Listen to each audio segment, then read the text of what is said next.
we have to remember one thing, that human wisdom and God's wisdom are completely different. தேவனுடைய ஞானமும் மனுஷனுடைய ஞானமும் முற்றிலும் மாறுபட்டது என்பதை நாம் விளங்கிக் கொள்ள வேண்டும். Many who are wise humanly are not wise in divine things. மனுஷீக காரியங்களிலே ஞானமாய் இருக்கிறவர்கள் தெய்வீக காரியம் வரும்பொழுது அவர்கள் ஞானமாய் இருப்பதில்லை. Because God says, my ways are not your ways. என்னுடைய வழிகள் உன்னுடைய வழிகள் அல்ல என்று ஆண்டவர் சொல்கிறார். So if you are interested in growing in divine wisdom, ஆகவே தெய்வீக ஞானத்திலே வளருவதற்கு உங்களுக்கு வாஞ்சை இருக்குமானால், you must understand the difference between human cleverness and divine wisdom. மனுஷீக அறிவிற்கும் தெய்வீக ஞானத்திற்கும் உள்ள வித்தியாசத்தை நீங்கள் விளங்கிக் கொள்ள வேண்டும். So let me show you this verse. ஆகவே உங்களுக்கு நான் ஒரு வசனத்தை காண்பிக்க விரும்புகிறேன். Isaiah 55. ஏசாயா 55ஆம் அதிகாரம். Many of you know it. உங்கள் அநேகர் அறிந்திருக்கலாம். But I think of a lot of young people here who need to know this. ஆனால் இவ்விதமான வசனங்களை அநேக வாலிபர்கள் தெரிந்து கொள்ள வேண்டியதாக இருக்கிறது. Verse 8 and 9. 8-9 வசனங்கள். My thoughts are not your thoughts, my ways are not your ways. என் நினைவுகள் உங்கள் நினைவுகள் அல்ல, உங்கள் வழிகள் என் வழிகளும் அல்லவென்று கர்த்தர் சொல்கிறார். And it's not that God's ways are slightly different from man's ways. மனிதனுடைய வழிகளுக்கும் தேவனுடைய வழிகளுக்கும் சிறிய வித்தியாசம் இருக்கிறது என்றல்ல. Most of that wisdom is how to take care of myself. அந்த ஞானத்தின் பெரும்பான்மையான பகுதி எதை குறித்து இருக்கிறது என்று சொன்னால், என்னை எப்படி நான் பொறுப்படுத்திக் கொள்ள முடியும், how to protect myself and my family from all danger and harm, எல்லா விபத்துகளுக்கும் எல்லா விக்கிரங்களுக்கும் என்னையும் என்னுடைய குடும்பத்தையும் எப்படி பாதுகாத்துக் கொள்வது, how to make a lot of money for my family, என்னுடைய குடும்பத்திற்கென்று எப்படி அதிகம் பணம் சம்பாதிப்பது, how to defend my children even if they are wrong, என்னுடைய பிள்ளைகள் தவறு செய்தாலும் அவர்களை எப்படி தற்காப்பது, this is all human wisdom. நியாயப்படுத்துவது, இதுதான் மனுஷ ஞானம். Everybody in the world has it. உலகத்தில் இருக்கக்கூடிய ஒவ்வொருவருக்கும் இந்த ஞானம் இருக்கிறது. Many Christians also live by that wisdom. அநேக கிறிஸ்தவர்களும் கூட இந்த ஞானத்தின் அடிப்படையிலே வாழ்ந்து கொண்டிருக்கிறார்கள். God's wisdom is so much higher. தேவனுடைய ஞானமும் எவ்வளவு உயர்ந்திருக்கிறது. So we want to grow in heavenly wisdom. ஆகவே நாம் பரத்திற்குரிய ஞானத்திலே வளர வேண்டும். Earthly wisdom, there are worldly people, businessmen, politicians who have much more than you and me. வியாபாரிகளும் தொழிலதிபர்களும் அரசியல்வாதிகளும் பூமிக்குரிய ஞானத்திலே வளர்ந்திருக்கிறார்கள். You know how the worldly businessmen make a lot of money cheating other people. உலகத்தினுடைய தொழிலதிபர்கள் எப்படி மற்றவர்களை ஏமாற்றி பணம் சம்பாதிக்கிறார்கள் என்பதை you know how the worldly politicians go up promoting themselves. அரசியல்வாதிகள் மேலே மேலே செல்கிறார்கள் என்று அறிந்திருக்கிறீர்கள். That is not God's way for his children. ஆனால் தம்முடைய பிள்ளைகளை குறித்து தேவனுடைய வழி அது அல்ல. God's way is, you don't have to defend yourself, I will defend you. தேவனுடைய வழி என்ன தெரியுமா? உன்னை நீ நியாயப்படுத்த வேண்டாம், தற்காக்க வேண்டாம், நான் உன்னை தற்காப்பேன். God's way is, somebody fights with you, don't fight back, let me fight him. தேவனுடைய வழி என்ன தெரியுமா? யாராவது உன்னிடத்தில் சண்டை போட்டால் நீ திரும்பி சண்டை போட வேண்டாம். Many times when people have opposed me in the ministry, இந்த ஊழியத்தின் அடிப்படையிலே அநேகர் என்னை எதிர்த்திருக்கும் பொழுது, God has asked me a question. தேவன் என்னை ஒரு கேள்வி கேட்டிருக்கிறார். Do you want to fight back with him or shall I fight back with him? நீ அவனோடு கூட சண்டை போட போகிறாயா அல்லது நான் அவனோடு கூட சண்டை போடட்டுமா? I say, Lord, you do it, I will not do anything. ஆண்டவரே நீர் செய்ய மாட்டவரே, நான் செய்ய விரும்பவில்லை. And that is how we understand the word of God also. இப்படித்தான் நாம் தேவனுடைய வார்த்தையை விளங்கிக் கொள்கிறோம். Why is it there are so many different denominations that are preaching so many different things from the same Bible? இதே ஒரே வேதாகமம் தான், ஆனால் ஏன் இத்தனை சபை பிரிவுகள் ஸ்தாபனங்கள் வெவ்வேறு உபதேசத்தை போதிக்கிறார்கள்? There are people who baptize children and say it is baptism. சிறு குழந்தைகளை ஞானஸ்நானம் கொடுத்து குழந்தை ஞானஸ்நானம் தான் சரி என்று சொல்கிறார்கள். There are people who say that speaking in tongues is of the devil. அந்நிய பாஷை பேசுவது பிசாசினிடத்திலிருந்து வந்தது என்று சொல்லக்கூடிய கிறிஸ்தவ கூட்டங்கள் உண்டு. And the other extreme, there are people who make all types of noises and say that is speaking in tongues. மறு கோடியிலே எல்லா விதமான சத்தங்களையும் போட்டுக்கொண்டு நாங்கள் அந்நிய பாஷை பேசுகிறோம் என்று சொல்கிறார்கள். These are all human wisdom. இவைகளெல்லாம் மனுஷீக ஞானம். There are some people who say Jesus Christ is not really God, he's just a man. இயேசு கிறிஸ்து மெய்யாலுமே தேவன் அல்ல, அவர் மனிதன் மட்டும்தான் என்று சொல்லக்கூடிய கூட்டங்கள் உண்டு. The Jehovah's Witnesses, யெகோவா சாட்சிகள் என்ற they use the same Bible. இதே வேதாகமத்தை தான் பயன்படுத்தி விதமான உபதேசங்களை. Why so many differences? ஏன் இவ்வளவு வித்தியாசங்கள்? Let me show you a verse and you will understand. ஒரு வசனத்தை உங்களுக்கு காண்பிக்கிறேன், அப்பொழுது நீங்கள் விளங்கிக் கொள்வீர்கள். Matthew 11:25. மத்தேயு 11ஆம் அதிகாரம் 25ஆம் வசனம். If you want to understand the Bible, this is a very important verse. நீங்கள் வேதத்தை விளங்கிக் கொள்ள வேண்டும் என்று விரும்பினால் இது முக்கியமான வசனம். In all the years I have studied the Bible, I have remembered this verse. இவ்வளவு ஆண்டுகளாக வேதத்தை நான் கற்கும் பொழுது இந்த வசனத்தை நான் ஞாபகத்தில் வைத்துக் கொண்டு படிக்கிறேன். It's keeping this verse in mind that I have studied the Bible. இந்த வசனத்தை என்னுடைய மனதிலே வைத்துக் கொண்டு வேதத்தை படித்திருக்கிறேன். Matthew 11:25. மத்தேயு 11:25. Jesus said, இயேசு சொன்னார், I praise you, Father, Lord of heaven and earth, that you have hidden these things from the wise and the intelligent and revealed them to babes. அந்த சமயத்திலே இயேசு சொன்னது மத்தேயு 11:25, பிதாவே, வானத்துக்கும் பூமிக்கும் ஆண்டவரே, இவைகளை ஞானிகளுக்கும் கல்விமான்களுக்கும் மறைத்து பாலகருக்கு வெளிப்படுத்தினபடியால் உம்மை ஸ்தோத்திரிக்கிறேன். So what do we learn there? இங்கே நாம் என்ன கற்றுக்கொள்கிறோம்?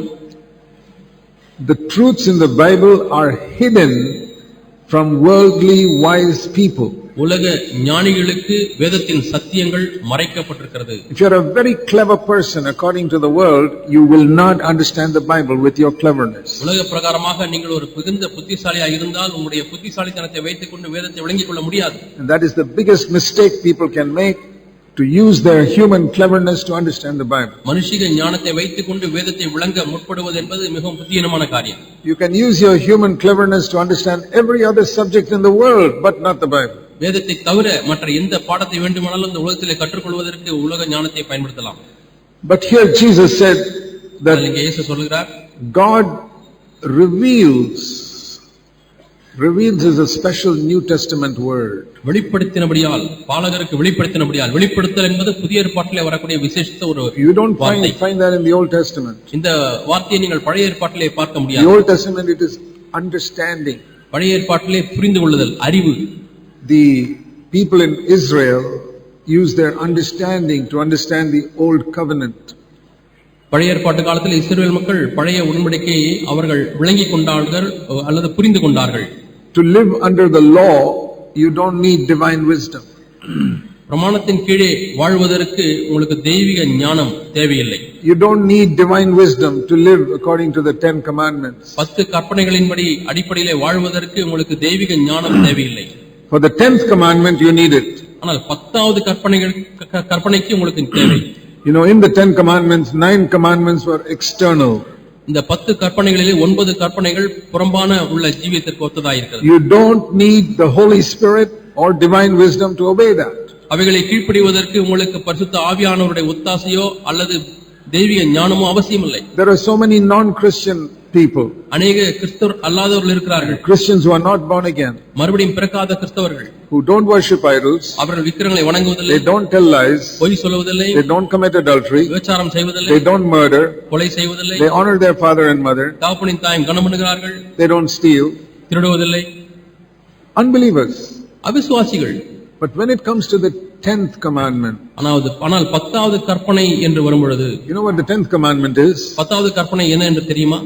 You shall not desire your neighbor's wife or his daughter in your heart. அயலகத்தானுடைய மனைவியாவது அவனுடைய மகளையாவது உன்னுடைய உள்ளத்திலே இச்சிக்க கூடாது, ஆசை வைக்க கூடாது. Everybody in the world is your neighbor's daughter. Every woman. எந்த ஒரு ஸ்திரீயும் அயலகத்தானுடைய மகள் அல்லது மனைவி. The 10th commandment was you shall not desire her in your heart. 10வது கற்பனை என்னவென்றால் உள்ளத்திலே நீ விருப்பப்படக்கூடாது, இச்சிக்க கூடாது. Nobody could keep it. யாருமே அதை கீழ்ப்படிய முடியவில்லை. Nobody. யாருக்குமே அதை கீழ்ப்படிய முடியவில்லை. Even the apostle Paul says in Romans 7, I could not keep it. அப்போஸ்தலன் பவுலும் கூட ரோமர் 7ஆம் அதிகாரத்திலே என்னாலே இதற்கு கீழ்ப்படிய முடியவில்லை என்று சொல்கிறார். When he was a Jew. அவர் ஒரு யூதனாய் இருந்த பொழுது. But when he was filled with the Holy Spirit, ஆனால் அவர் பரிசுத்த ஆவியானவரால் நிரப்பப்பட்ட பொழுது, then he said, then I could keep it. அப்பொழுது என்னாலே அதை கீழ்ப்படிய முடிகிறது என்று சொல்கிறார். You know, that is one of the marks of being filled with the Holy Spirit. பரிசுத்த ஆவியானவரால் நிரப்பப்படுவதனுடைய அடையாளம் இதுவும் ஒன்று. Not speaking in tongues. அந்நிய பாஷை பேசுவதல்ல. But you can keep the 10th commandment. ஆனால் 10வது கற்பனையை கைக்கொள்ள முடியக்கூடிய அந்த காரியம். You will get divine wisdom. அது மட்டுமல்லாமல் உங்களுக்கு தெய்வீக ஞானமும் கிடைக்கும். Here in Matthew 11:25. மத்தேயு 11:25 it says God has revealed them to babies. பாலகருக்கு அல்லது குழந்தைகளுக்கு தேவன் இவைகளை வெளிப்படுத்தி இருக்கிறார். The clever people cannot understand it, but babies can. அறிவாளிகள் ஞானிகள் இது விளங்கிக் கொள்ள முடியாது, ஆனால் பாலகர்கள் விளங்கிக் கொள்வார்கள்.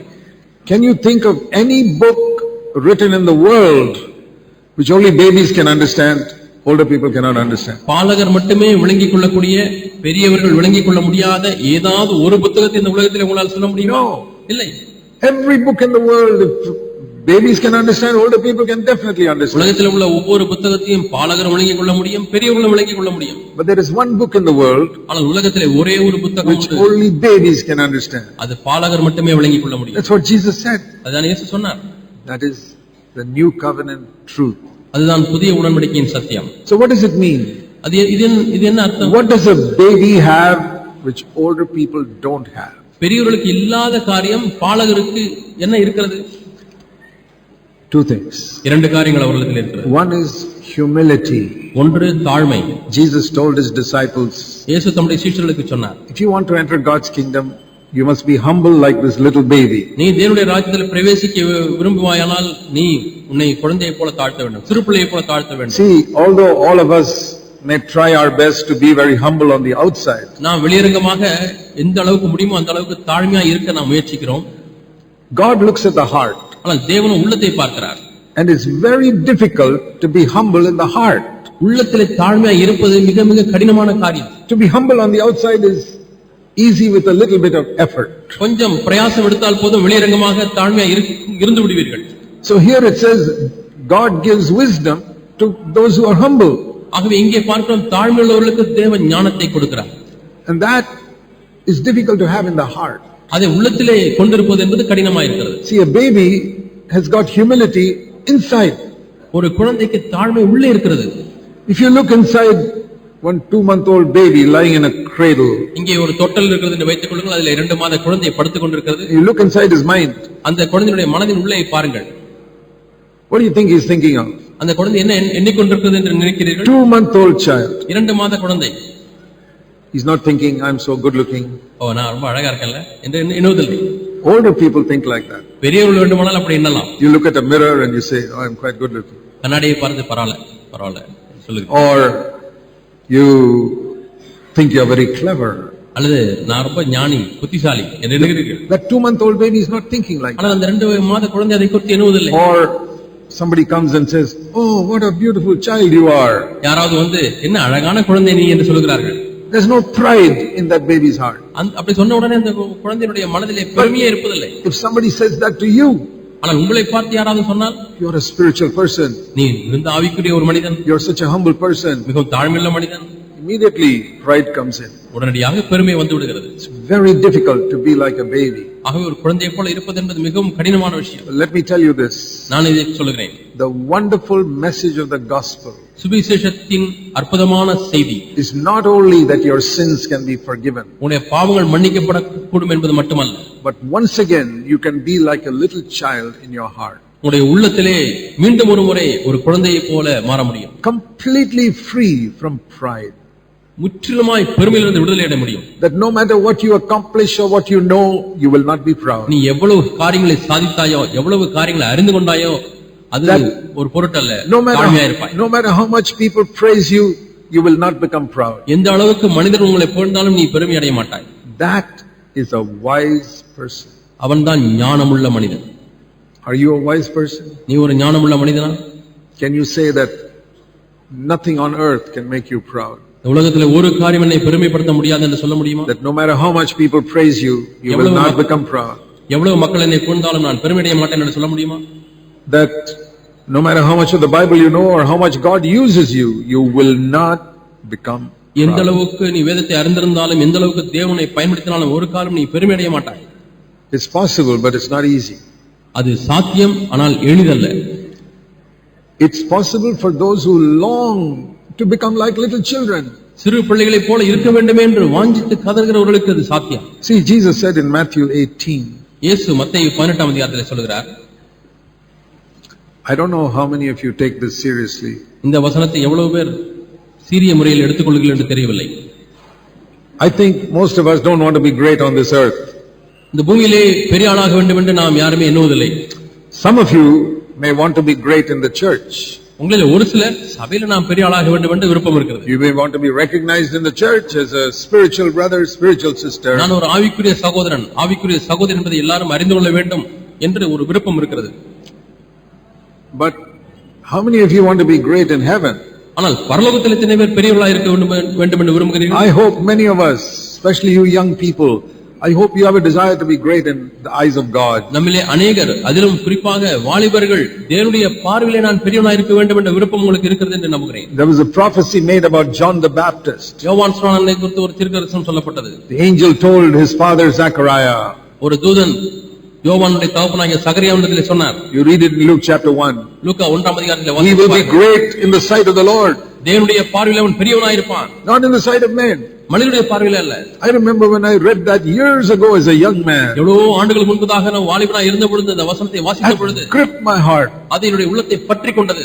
I said, Lord, ஆண்டவரே, if an old covenant person like John the Baptist could be great in your sight, உம்முடைய பார்வையிலே பழைய உடன்படிக்கையின் கீழே வாழ்ந்த யோவானைப் போல ஒரு மனிதர் பெரியவனாய் இருக்க முடிந்த பொழுது why can't I be great in your sight? உம்முடைய பார்வையிலே நான் ஏன் பெரியவனாய் இருக்க I முடியாது? have no desire to be great in the eyes of men. மனிதனுடைய பார்வையிலே பெரியவனாய் இருப்பதற்கு எனக்கு எந்த வாஞ்சையும் இல்லை. Zero. அதனுடைய But I want to be great in your eyes. உம்முடைய பார்வையிலே கர்த்தாவே நான் பெரியவனாய் இருக்க வேண்டும். Read Matthew 18 and chapter 4 and you will understand how you can be great in God's eyes. மத்தேயு 18ஆம் அதிகாரம் 4ஆம் வசனத்தை வாசித்து அதை புரிந்து கொள்ளுங்கள். எப்படி நீங்கள் தேவனுடைய பார்வையிலே பெரியவராய் இருக்க வேண்டும். Everybody here. இங்க இருக்கக்கூடிய ஒவ்வொருவரும் I hope you will pursue this. நீங்கள் இதை தேடுவீர்கள், நாடுவீர்கள் என்று நம்புகிறேன். Whoever will humble himself as this child will be great in the kingdom of heaven. யாரெல்லாம் இந்த பிள்ளையை போல தன்னை தாழ்த்துகிறானோ அவன் பரலோக ராஜ்யத்திலே பெரியவனாய் இருப்பான். So easy. எவ்வளவு எளிது பாருங்கள். Learn from a little child. சின்ன குழந்தையிலிருந்து கற்றுக்கொள்ளுங்கள். Don't just learn from the great men of God. மிகப்பெரிய தேவ மனிதனிடத்திலிருந்து கற்றுக்கொள்ளுங்கள் போதாது.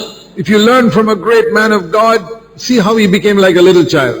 ஒரு பெரிய தேவ மனிதனிடத்திலிருந்து நீங்கள் கற்றுக்கொள்ள வேண்டுமானால் அவர் எப்படி சிறு குழந்தையை போல மாறினார் என்பதை கற்றுக்கொள்ளுங்கள்.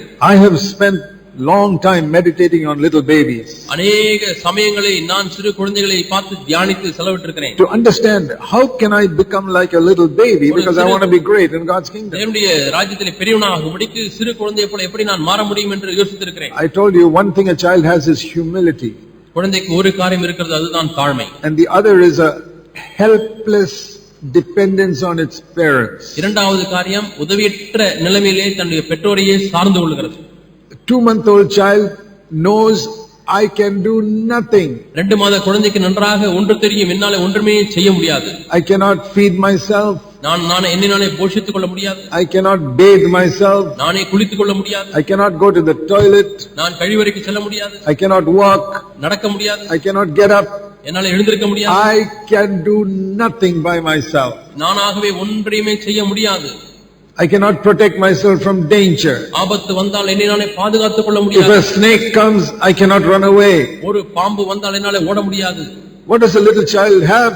அந்த சின்ன குழந்தைக்கு என்ன இருக்கிறது? Humility, தாழ்மை, and a helpless dependence on its parents. தன்னுடைய பெற்றோரை உதவியற்ற நிலைமையிலே சார்ந்து கொள்ளக்கூடிய ஒரு பக்குவம். But the child also says, with the help of my parents, I can feed, I can eat, I can bathe, I can do everything. ஆனால் அதே சமயத்தில் அந்த குழந்தை என்ன சொல்கிறது? என்னுடைய அப்பா அம்மா உதவியோடு கூட நான் சாப்பிட முடியும், குளிக்க முடியும், With the help of my parents, if a snake comes, I can run away. என்னுடைய பெற்றோருடைய உதவியோடு கூட பாம்பு வந்தால் ஓடி விடுவேன். Without my parents, I can do nothing. என்னுடைய பெற்றோர் இல்லாதபடிக்கு என்னால ஒன்றுமே செய்ய முடியாது. With my parents, I can do everything. என்னுடைய பெற்றோருடைய உதவி இருந்தால் என்னால் எதையும் செய்ய முடியும். That is called helpless dependence on parents. உதவியற்ற நிலையிலே பெற்றோரையே சார்ந்து கொள்ளக்கூடிய நிலைமை. That is faith. இதுதான் விசுவாசம். Faith is without Jesus Christ, I can do nothing. இயேசு இல்லாதபடி என்னால ஒன்றுமே செய்ய முடியாது என்று சொல்வதுதான் விசுவாசம். Not only that, the other side of the coin is with Christ I can do everything. அது மட்டுமல்ல, நாணயத்தின் மறுபக்கமும் உண்டு, கிறிஸ்துவினால் எல்லாவற்றையும் செய்ய முடியும். So remember this definition of faith. ஆகவே இந்த விசுவாசத்தின் விளக்கத்தை ஞாபகத்தில் வைத்துக் Without Christ I can do nothing. கிறிஸ்து இல்லாதபடிக்கு என்னால ஒன்றும் செய்ய முடியாது. The other side of the coin, மறுபுறம் நாணயத்தின் மறுபுறம், with Christ I can do everything. கிறிஸ்துவோட உதவியோடு கூட என்னால எல்லாவற்றையும் செய்ய முடியும். That is to be like a little child. இதுதான் ஒரு சிறந்த குழந்தை. So when it says God reveals his wisdom to little children, தேவன் தம்முடைய ஞானத்தை சிறு பிள்ளைகளுக்கு வெளிப்படுத்துகிறார், and hides it from the clever and the intelligent in the world. புத்திமான்களுக்கும் இந்த உலகத்தில் உள்ள கல்விமான்களுக்கும் புத்திமான்களுக்கும் ஞானிகளுக்கும் தேவன் அதை மறைத்து விடுகிறார். So Many of us are clever and intelligent in many ways. நம்மிலே அநேகர் பல விதங்களிலே ஞானிகளாகவும் கல்விமான்களாகவும் I இருக்கிறோம். know, humanly speaking, I am also clever and intelligent. மனுஷீக விதத்திலே பேசும்பொழுது நானும் புத்திசாலியாய் கல்விமானாய் இருக்கிறேன். I can use that for all my worldly affairs. அவைகள் எல்லாம் நான் உலக காரியங்களுக்கு பயன்படுத்த முடியும். But when it comes to the Bible, ஆனால் வேதம் என்று வரும்பொழுது, when it comes to serving in the church, சபையிலே ஊழியம் செய்வது என்பது I have to put aside all my confidence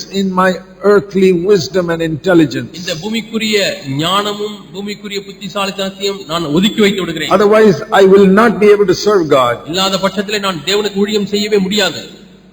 I have to come to God in humility. நான் தேவனிடத்தில் தாழ்மையிலே வர வேண்டும். Lord, I am nothing. ஆண்டவரே, நான் ஒன்றுமில்லை. And in faith. நான் விசுவாசத்திலே வருகிறேன். Faith means what? விசுவாசம் என்றால் என்ன? Without you I can do nothing. உம்மாலே இல்லாமல் என்னால ஒன்றும் செய்ய முடியாது. But with you I can do everything. உம்முடைய உதவியோடு கூட நான் எல்லாவற்றையும் செய்ய முடியும். I want to tell you about myself. That is how I have tried to serve God all these years. இப்படித்தான் நான் இவ்வளவு ஆண்டுகளாக தேவனுக்கு ஊழியம் செய்திருக்கிறேன் என்பதை நான் உங்களுக்கு சொல்கிறேன். I haven't always done it perfectly. நான் எப்பொழுதுமே பூர்ணமாய் செய்து விடவில்லை. When I started, I was learning how to do it. நான் ஆரம்பித்த ஊழியத்தை ஆரம்பிக்கும் பொழுது எப்படி செய்வது என்று கற்றுக்கொண்டிருந்தேன். Now after 50 years of serving the Lord, I have learned a little more. 50 ஆண்டுகளாக தேவனுக்கு இப்பொழுது ஊழியம் செய்து வருகிறேன். இப்பொழுது கொஞ்சம் அதிகமாக கற்றுக்கொண்டேன். Still not perfect. இன்னும் பூரணத்தை நோக்கி போகவில்லை. I'm pressing on to become like Jesus. ஏனென்றால் நான் இயேசுவை போல மாறும்படியாய் நான் பூரணத்தை நோக்கி பிரயாசப்படுகிறேன். Every year I want to be a little more like Jesus Christ. ஒவ்வொரு ஆண்டும் இன்னும் கொஞ்சம் இயேசுவை போல மாற விரும்புகிறேன்.